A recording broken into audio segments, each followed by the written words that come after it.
The year was 3298. Humanity had long since abandoned the cradle of the solar system.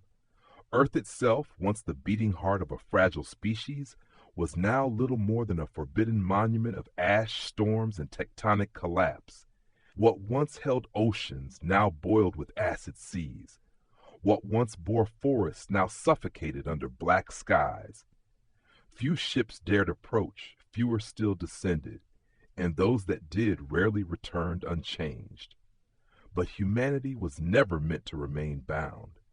Like seeds scattered from a shattered shell, the descendants of Earth spread into the dark, filling hundreds of systems, building lives in the shadows of alien suns.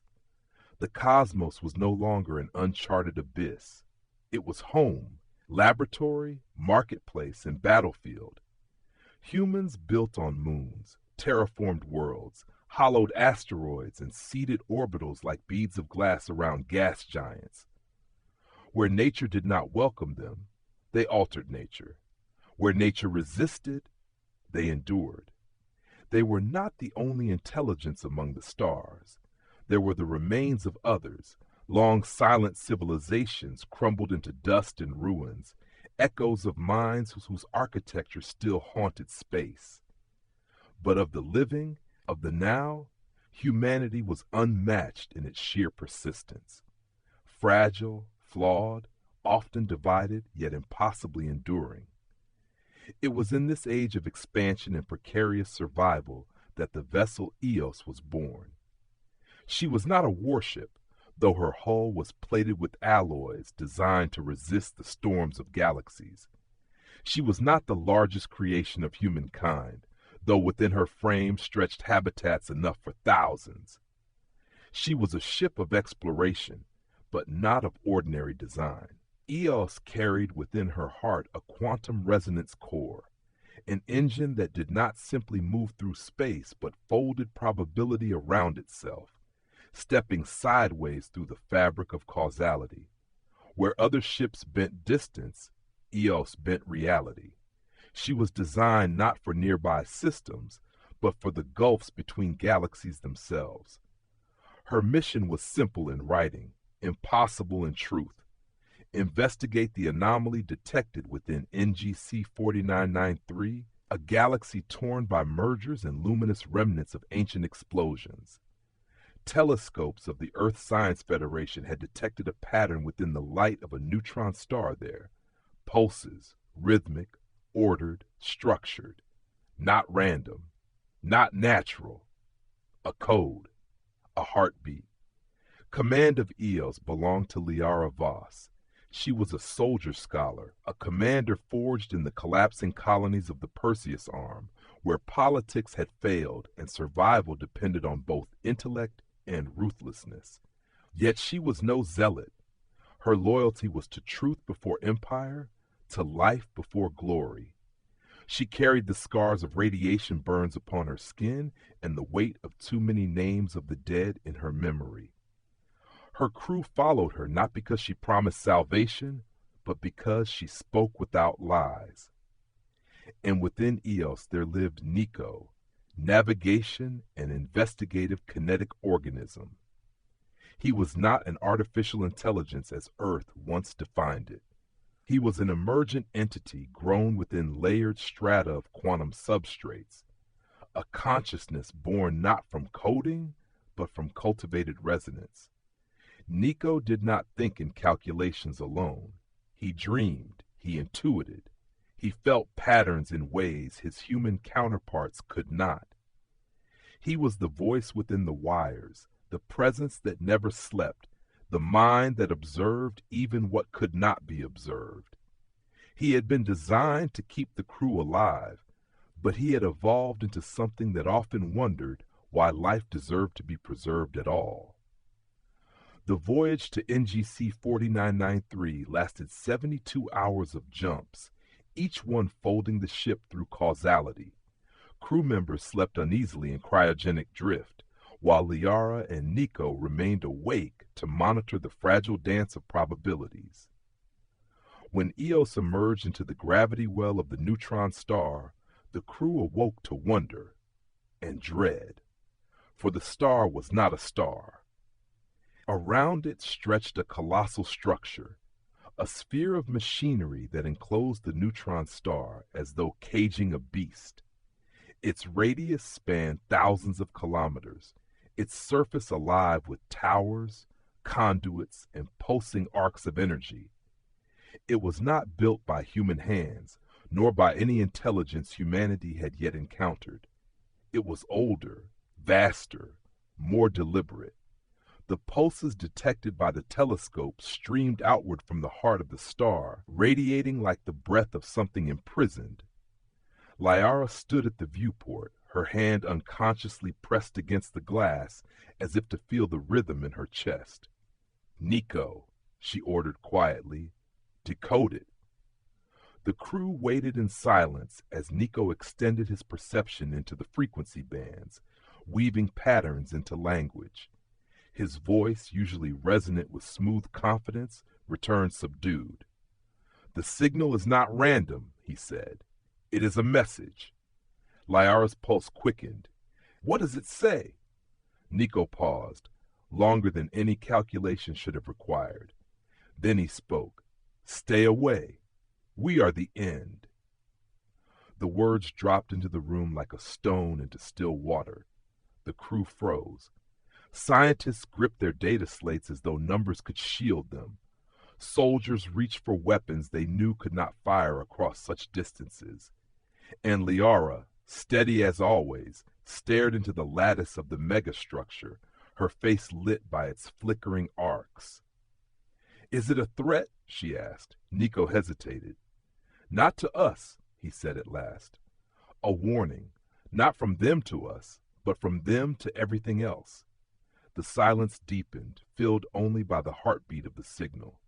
For hours, Io scanned the anomaly. The data defied sense. Space warped unnaturally, stretched like fabric pulled too thin. Time fractured, seconds dilated into hours. Hours collapsed into instants.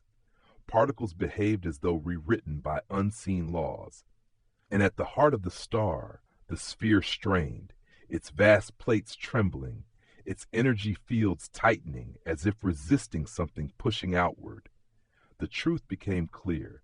It was not a machine harvesting energy. It was a lock. The megastructure was a prison, a cage built not to contain matter, but to restrain concepts. Something within the neutron star was trying to emerge, and the cage fought to keep it sealed. But it was failing. Reality rippled as the anomaly widened. It was not a black hole nor any singularity known. It was a wound, a tear in existence. On the other side, not darkness, but inversion. Space twisted into negative echoes. Energy fell into hunger. Time stumbled, and within the rift moved shadows, not forms, not creatures, but intents. They writhed without bodies, like thought stripped of identity, like hunger given shape. Liara whispered, almost reverently, "They do not come. They are already here." The crew panicked. Systems screamed with alarms. Instruments contradicted themselves.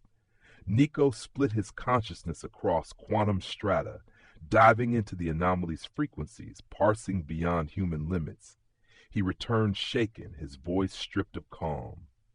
"They are not life," he said. "They are not death. They are the inversion of creation itself. They are what emerges when existence collapses inward. They were sealed here for a reason." Liara felt her stomach twist. "Then we cannot let them out."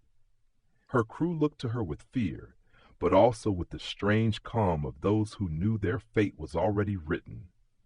They were explorers, yes, but they were also guardians now. They had stumbled into the lock of the universe itself, and to retreat would be to abandon every other living thing to annihilation. Nico calculated the odds. There was only one chance: protocol photon storm.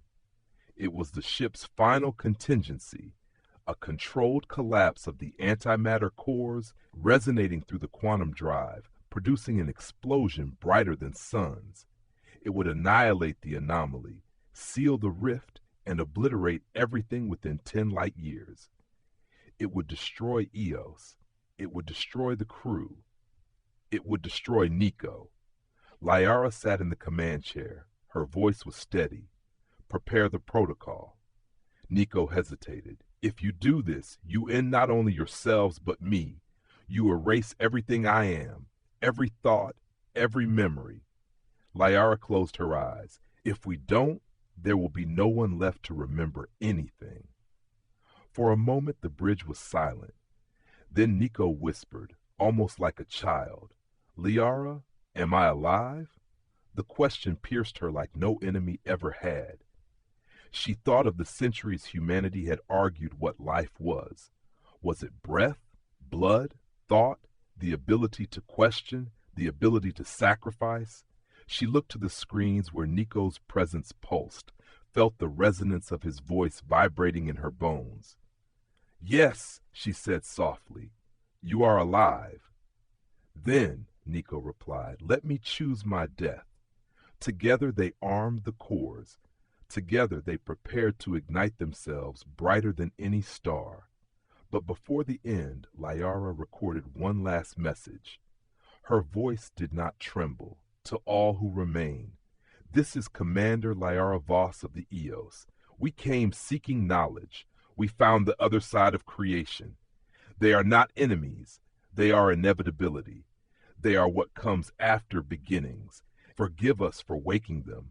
Forgive us for never returning. But know this, if this is the end, let it be ours, not yours. She pressed the seal. The transmission launched into the void. Perhaps it would reach humanity. Perhaps it would be lost in the noise of galaxies. It did not matter. Nico, she whispered, execute. And then the ship sang. The antimatter cores collapsed into resonance. Probability folded into fire. Light erupted, not as flame, but as purity, brilliance, annihilation. The megastructure convulsed, the portal shrieked, the shadows recoiled. Space tore, screamed, healed.